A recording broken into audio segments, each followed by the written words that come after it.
물을 열심히 마시는데도 몸이 무겁게 느껴질 때가 있습니다. 분명 건강해지려고 시작했는데 오히려 붓고 피곤해질 때가 있죠. 그래서 내가 뭘 잘못하고 있나 불안해지는 분들도 많습니다. 오늘은 이 답답한 느낌의 진짜 이유를 차근차근 짚어보겠습니다. 많은 사람이 하루 2리터를 목표로 물을 억지로라도 채워 마십니다. 다이어트와 해독을 위해 물 많이 마시기를 1순위로 두기도 하죠. 그런데 물을 늘린 뒤부터 몸이 더 둔해졌다고 말하는 경우도 있습니다. 물론 이때 대부분은 아직 부족한가 보다 라고 생각하고 양을 더 늘립니다. 하지만 문제는 물의 양이 아닐 수 있습니다. 우리 몸이 그 물을 처리할 능력이 떨어졌을 가능성이 큽니다. 흡수하고 순환시키고 배출하는 힘이 약해진 거죠. 그래서 충분히 마셔도 몸은 여전히 답답하고 무겁게 느껴집니다.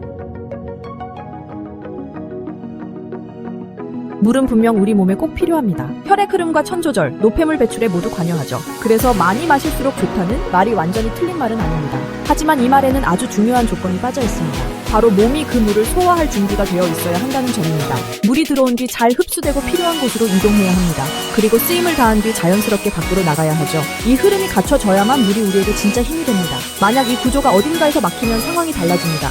물이 몸을 돕기보다 오히려 방해가 되기 시작합니다. 겉으로는 물을 열심히 마시는 사람인데 속에서는 정체가 벌어지는 거죠. 그래서 같은 양을 마셔도 어떤 사람은 개운한데 어떤 사람은 더 힘들어집니다. 우리 몸은 물을 아주 정교한 단계로 처리합니다. 입으로 들어온 물은 위를 지나 장으로 향합니다. 그 다음부터는 단순히 들어왔다가 나가는 과정이 아닙니다. 한 번 마신 물이 몸 구석구석을 돌며 다양한 일을 하게 됩니다. 먼저 장에서 흡수되는 단계가 있습니다.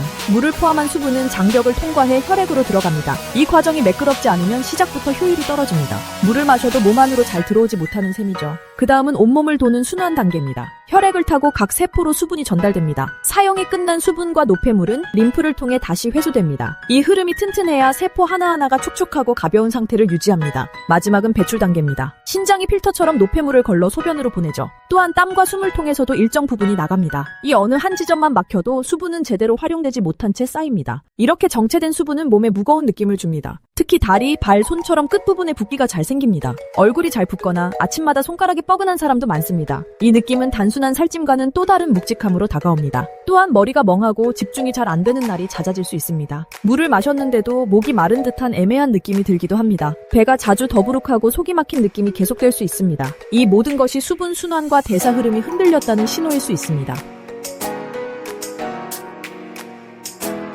수분은 혼자서 움직이지 않습니다. 몸에서는 언제나 나트륨과 칼륨, 마그네슘 같은 전해질과 함께 다닙니다. 이 전해질이 세포 안과 밖의 수분 위치를 조절해줍니다. 그래서 물과 전해질의 균형이 깨지면 전반적인 상태가 흐트러집니다. 물을 과하게만 마시면 전해질이 상대적으로 묽어질 수 있습니다. 특히 짠 음식을 줄이면서 물만 늘리면 균형이 더 쉽게 어긋납니다. 그 결과 물은 있는데 제자리를 못 찾는 상황이 됩니다. 이때 나타나는 것이 바로 붓기와 무기력, 멍해지는 느낌입니다. 전해질 불균형은 운동 능력과 기분에도 영향을 줍니다. 근육이 쉽게 풀리거나 경련이 잦아질 수 있습니다. 마음이 가라앉고 동기부여가 잘 생기지 않을 수도 있습니다. 그래서 물을 늘릴수록 오히려 힘이 빠진다는 느낌을 받게 됩니다. 또 한 축은 림프 순환입니다. 혈액은 심장이 밀어주지만 림프액은 그렇지 않습니다. 근육이 수축하고 이완할 때마다 조금씩 밀려 움직입니다. 그래서 몸을 거의 쓰지 않는 생활에서는 림프가 정체되기 쉽습니다. 현대인은 오랜 시간 앉아서 지내는 경우가 많습니다. 하루 종일 책상 앞이나 운전석, 소파에 붙어 있을 때도 많죠. 이때 다리와 골반 주변 림프가 특히 잘 막힙니다. 그러면 수분과 노폐물이 빠져나가지 못하고 주변에 쌓입니다. 이 정체는 주로 붓기와 묵직함으로 드러납니다. 저녁만 되면 신발이 꽉 끼는 사람도 있습니다. 앉았다 일어나면 다리가 단단하게 굳은 것처럼 느껴지기도 합니다. 이때 물을 더 마시면 상쾌해지기보다 더 답답해질 수 있습니다.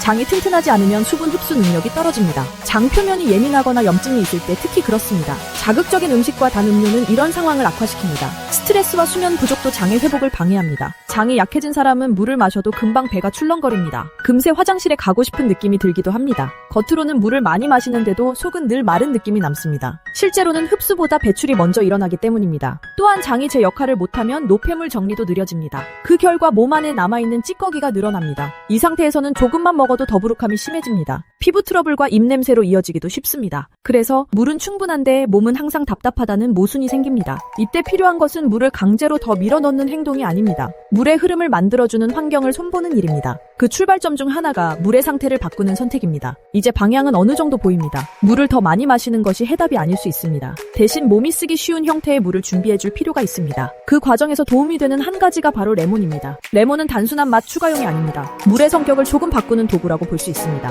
몸이 수분을 다루는 방식을 부드럽게 돕는 매개체입니다. 그래서 많은 사람이 레몬물을 습관으로 삼는 이유가 여기에 있습니다.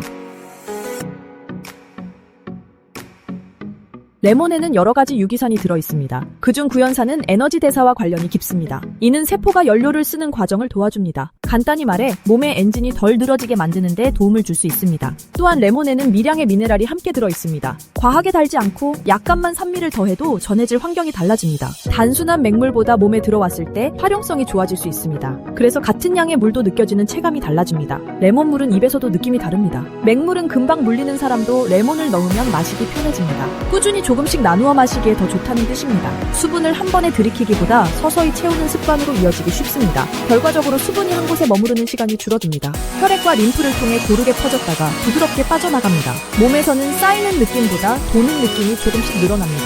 이 차이가 하루 피로감과 붓기 정도를 서서히 바꿉니다. 물론 레몬이 맞는 해결책은 아닙니다. 하지만 물의 상태를 바꾸는 간단한 도구로는 꽤 유용합니다. 특히 물을 늘렸는데도 답답했던 사람에게는 좋은 실험이 될 수 있습니다.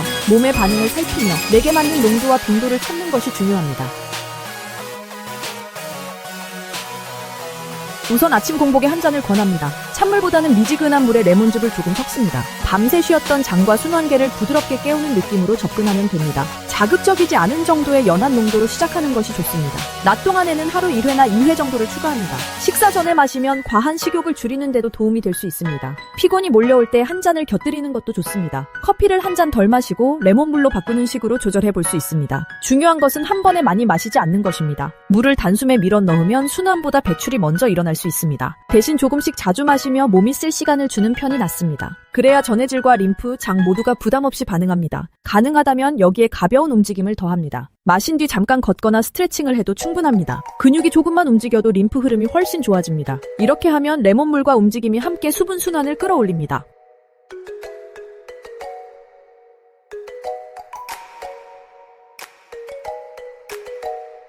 단순히 부족해서가 아니라 흐름이 막힌 상태일 수 있습니다. 전해질 균형과 림프 순환, 장 흡수 기능이 함께 무너진 상황일 수 있죠. 이때는 더 많이 마시기가 아니라 더 잘 돌게 하기가 핵심입니다. 우리가 정말 만들어야 하는 것은 수분이 돌 수 있는 환경입니다. 잘 흡수되고 자연스럽게 순환한 뒤 과하게 머물지 않게 하는 상태입니다. 이를 위해 물의 양보다 질과 리듬을 먼저 살펴봐야 합니다. 그중 가장 손쉬운 방법이 물의 상태를 살짝 바꾸는 일입니다. 레몬을 더한 물은 이런 변화를 시작하기 좋은 도구입니다. 습관처럼 맹물을 들이키던 패턴에 작은 변주를 주는 셈입니다. 몸이 수분을 대하는 태도가 서서히 달라질 수 있습니다. 그 변화가 쌓이면 어느 날 묵직했던 몸이 조금 더 가볍게 느껴질 수 있습니다. 결국 중요한 것은 거창한 계획이 아닙니다. 오늘 한 잔의 물을 어떻게 마실지에 대한 작은 선택입니다. 물을 억지로 늘리기보다 흐름을 열어준다는 생각으로 바라보면 좋습니다. 이 사소한 전환이 내 몸의 전체 흐름을 바꾸는 출발점이 될 수 있습니다.